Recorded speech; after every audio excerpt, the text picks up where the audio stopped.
Bird flu మనుషులకు వస్తుందా? ఈ వీడియో చూసి తెలుసుకుందాం. పక్షుల్లో కనిపించే ఈ భయంకరమైన వ్యాధి మనుషులను కూడా ప్రభావితం చేస్తుందా? బర్డ్ ఫ్లూ లేదా ఏవియన్ ఇన్ఫ్లుయెంజా ఒక వైరల్ వ్యాధి. ఇది ప్రధానంగా పక్షుల్లో కనిపిస్తుంది. ఇది కొన్నిసార్లు మనుషులకు కూడా సోకుతుంది. బర్డ్ ఫ్లూ ఎక్కువగా ప్రజలు కోళ్లతో నేరుగా పరిచయం ఉన్నప్పుడు సోకే అవకాశం ఉంటుంది.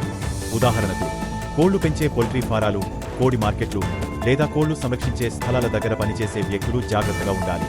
అయితే ఇది సాధారణ ఫ్లూలాగా మనుషుల నుండి ఇంకో మనిషికి స్ప్రెడ్ అవ్వదు. కేవలం పక్షుల నుండి మాత్రమే స్ప్రెడ్ అవుతుంది అని శాస్త్రవేత్తలు చెప్తున్నారు. కోడి మాంసం తినడం సురక్షితమేనా? చింతించాల్సిన అవసరం లేదు.